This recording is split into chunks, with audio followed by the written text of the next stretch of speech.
بسم اللہ الرحمن الرحیم۔ ناظرین، پروگرام کرنٹ افیئر کے ساتھ آپ کا میزبان سید آصف علی حمدانی حاضر خدمت ہے۔ ناظرین، رات کو جو ہے وہ ایران کا وفد جو ہے وہ ایک مختصر سا وفد جو ہے وہ رات اسلام آباد پہنچا۔ ان کا استقبال جو ہے وہ محسن وفاقی وزیر داخلہ محسن نقوی اور آرمی چیف نے کیا، اور ایک طویل نشست ہوئی آرمی چیف کے ساتھ۔ وزیر خارجہ جو ہے عباس عراقچی، انہوں نے تفصیلاً جو ہے وہ مذاکرات کے حوالے سے بات چیت ہوئی۔ پھر ان کی وزیر اعظم پاکستان سے ملاقات ہوئی، اور وفد جو ہے وہ عمان اور پھر مسقط اور پھر روس، یہ 3 ملکوں کے دورے پہ یہاں سے وفد جو ہے وہ واپس چلا گیا۔ کوئی جو ہے وہ مذاکرات ایران اور عراق کے درمیان براہ راست نہ ہو سکے۔ وفاقی دارالحکومت پچھلے ایک ہفتے سے دونوں طرف سے وفود کے انتظار میں جو ہے وہ پورا شہر لاک ڈاؤن کی صورتحال ہے، سیکیورٹی کے سخت انتظامات ہیں، اور امریکہ کے جو مختلف نچلی سطح کے لوگ ہیں، وہ سیکیورٹی کے لوگ ہیں، ان کا عملہ جو ہے وہ پچھلے چند دنوں سے یہاں اسلام آباد میں موجود ہے۔ لیکن عراق کی وفد آیا اور چلا گیا۔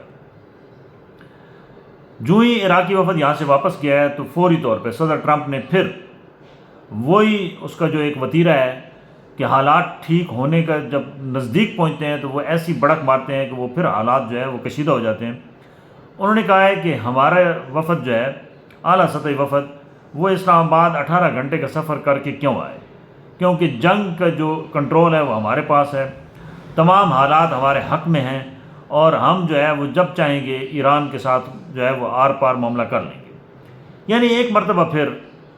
جو امن کی کوششیں پاکستان کی تھیں وہ ان کو سبوتاژ کرنے کے لیے جو ہے وہ صدر ٹرمپ نے ایک اور نئی بڑک مار دی ہے۔ اس وقت جو بین الاقوامی سطح پہ حالات ہیں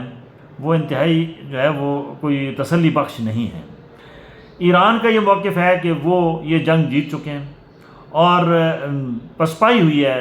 امریکہ اور اسرائیل کو، اور ان کا یہ بھی موقف ہے کہ آبنائے ہرمز پہ ہمارا کنٹرول رہے گا، اور آنے والے دنوں میں وہ صاف صاف کہہ رہے ہیں کہ اگر ہمارے اوپر دوبارہ جنگ مسلط کرنے کی کوشش کی گئی تو ہم جو ہے وہ پہلے سے کہیں زیادہ سختی کے ساتھ جو ہے وہ جواب بھی دیں گے، اور اسرائیل اور امریکہ کو جو ہے وہ ایسا جو ہے وہ مزہ چکھائیں گے کہ وہ تاریخ میں ان کو یاد رکھا جائے گا۔ اس تمام صورتحال کے تناظر میں تیل کی قیمتیں ایک مرتبہ پھر جو ہے وہ اوپر جا چکی ہیں، اور پاکستان کے اندر راتوں رات پھر جو ہے وہ 27 روپے جو ہے وہ پٹرول اور ڈیزل کی قیمت بڑھا کے پھر تقریباً 400 روپے کے قریب جو ہے وہ لیٹر پہنچ چکا ہے۔ عوام کو جو مزید 2-3 انہی مذاکرات کی آڑ میں عوام کو جو مزید 2 جھٹکے لگائے گئے ہیں، ایک بجلی کی قیمت بڑھا دی گئی ہے، اور ساتھ ہی ساتھ جو ہے وہ جو لوگ سورج سے اپنے گھر کا جو ہے وہ بلب جلا رہے تھے، اپنے گھر کا پنکھا چلا رہے تھے، اس کے اوپر بھی جو ہے وہ ٹیکس لگا دیا گیا ہے۔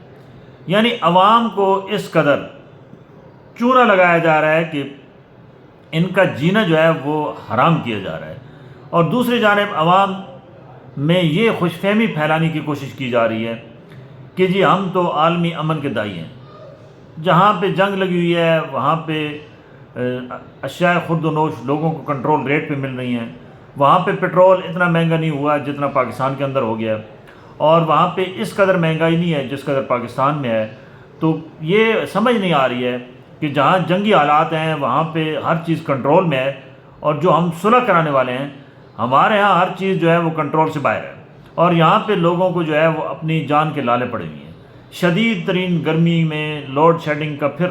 جو ہے وہ عذاب آ چکا ہے، اور بھاری بھرکم بل تو جو ہے وہ عوام کی چیخیں نکال رہے ہیں، اور فکس بل ہر بجلی کے بل کے اوپر فکس بل جو ہے وہ 3-3 4-4 5-5 ہزار روپے کے جو ہے وہ بھتہ وصول کیا جا رہا ہے۔ اس کے علاوہ فیول ایڈجسٹمنٹ اور پتنی کتنے اور ٹیکسز جو ہیں وہ لگا کے عوام کو جو ہے وہ اس قدر پریشان کیا جا رہا ہے کہ اب عوام کے پاس کوئی اور راستہ نہیں ہے کہ وہ احتجاج کریں۔ اب کیونکہ یہ حالات و واقعات جو سامنے ہیں اس سے تو ظاہر ہو رہا ہے کہ اسلام آباد کے اندر جو امن کے لیے مذاکرات ہونے تھے وہ فی الحال جو ہے وہ پوسٹ پونڈ ہو چکے ہیں، کیونکہ ایرانی وفد جو ہے وہ واپس جا چکا ہے، اور یہ اب دوبارہ کب ہوں گے اس کی کوئی تاریخ جو ہے وہ مقرر نہیں ہے۔ تاہم جڑواں شہروں کے اندر لاک ڈاؤن موجود ہے، اور دکانیں بند، 8 بجے دکانیں بند کرائی جا رہی ہیں، اور جو ریڈ زون ہے اور حساس علاقہ ہے وہاں تو نہ دکانیں کھل رہی ہیں، نہ دفاتر کھل رہے ہیں، نہ لوگ سفر کر رہے ہیں۔ میٹرو جس کے اوپر لاکھوں کی تعداد میں روزانہ لوگ سفر کرتے تھے وہ بھی بند ہے۔ یعنی کہ ایک عجیب سی صورتحال ہمارے ملک کے اندر ہے کہ کوئی ہر طرف جو ہے وہ پریشانی اور مایوسی ہے کہ اس ملک کا نظام اس قدر جام ہو چکا ہے، وفاقی دارالحکومت کا اور اس راولپنڈی کا، کہ باہر سے آمد و رفت لوگوں کی بند ہو چکی ہے، لوگ سہمے ہوئے گھر میں بیٹھے ہیں، اور لوگ پریشان ہیں کہ ہمارے چولہے کیسے جلیں گے۔ تاجر برادری کے آپ ذرا سروے کر کے وزیر اعظم دیکھ لیں کہ یہاں پہ تاجر برادری کس قدر تنگ ہے۔ وہ لوگ کہہ رہے ہیں کہ ہم کیا کریں، ہمارے پاس کوئی راستہ نہیں ہے، ٹیکسز کی بھرمار ہے، لوڈ شیڈنگ شروع کر دی گئی ہے، اس کے بعد جو ہے وہ ہمیں کاروبار کرنے نہیں دیا جا رہا ہے۔ جو کاروبار کا ٹائم ہوتا ہے اس وقت جو ہے وہ پیرا فورسز اور مختلف جو ہے وہ اداروں کے لوگ پہنچ جاتے ہیں اور وہ دکانیں زبردستی بند کروا دیتے ہیں، جرمانے کر رہے ہیں، اور لوگ جو ہے وہ اب اس تمام صورتحال سے جو ہے وہ شدید پریشانی کا شکار ہیں۔ عوام کے اوپر اب رحم کیا جائے، کیونکہ صلح کا معاملہ ابھی جو ہے وہ آگے چلے گا تو اس میں ٹائم لگے گا، لیکن خدا کے لیے جو ہے وہ پیٹرول کی پیسے جو بڑھائے ہیں وہ واپس کریں، اور عوام کو اشیاء خورد و نوش کی جو قیمتیں آسمانوں کو چھو رہی ہیں وہ واپس کریں، تاکہ عوام جو ہے وہ سکھ کا سانس لے سکیں۔ لوڈ شیڈنگ کا خاتمہ کریں، اور سولر پلیٹس کے اوپر